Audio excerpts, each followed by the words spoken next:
তার মনে হয় ওই চেয়ারটা তার জন্য পার্মানেন্ট। এটা শুধু শেখ হাসিনা ভেবেছেন তা না, এটা আপনারাও ভাবেন তাই।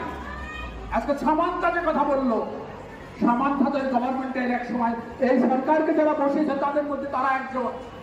আপনাদের নাম ধরে ধরে তারা কথা বলছে, তার মানে খুব পরিষ্কার, আপনারা এই গণ-অভ্যুত্থানের চেতনা ধারণ করেন না।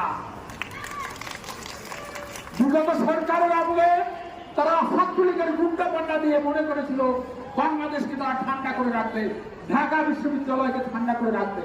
পারেনি, কিন্তু পারেনি। বৈষম্য বিরোধী আন্দোলন যখন হয় আপনারা পাত্তা দেন নাই। তারপরে বলেছিলেন কি, সেটা হলো রাজাকারের নাতিপুতি বলেছিলেন, তারা কিন্তু ক্ষমতায় থাকে না। আপনারা এই নারীদেরকে আওয়ামী লীগের ট্যাগ বলছেন।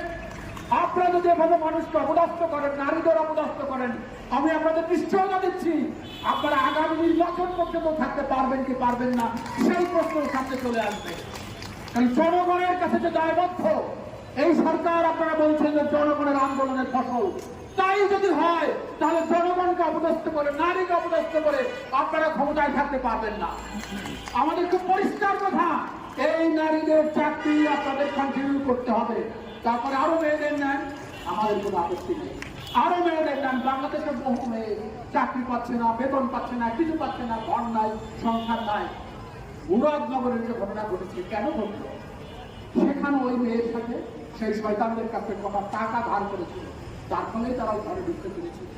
তাহলে এটা কি আপনারা বুঝতে পারেন নারীরা কত অসহায় হলে তারা এই শয়তানদের কাছ থেকেও টাকা ধার করতে হয়? এইটা বাংলাদেশের চরিত্র।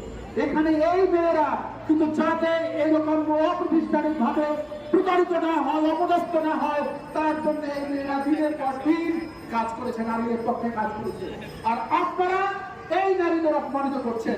এটা হবে না, এটা হতে পারে না, এটা গণ-অভ্যুত্থানের চেতনা না। আমি আমার বক্তব্য বাড়াতে চাই না, আমি পরিষ্কার যে কথা বলতে চাই, এই মেয়েদের কাজের অধিকার কন্টিনিউ করুন, তাদের চাকরিতে রাখুন, তারপরে অন্য মেয়েদের নেন। অন্যথায় আপনারা যা কিছু করবেন আমরা তার বিরোধিতা করবো। সকলকে ধন্যবাদ।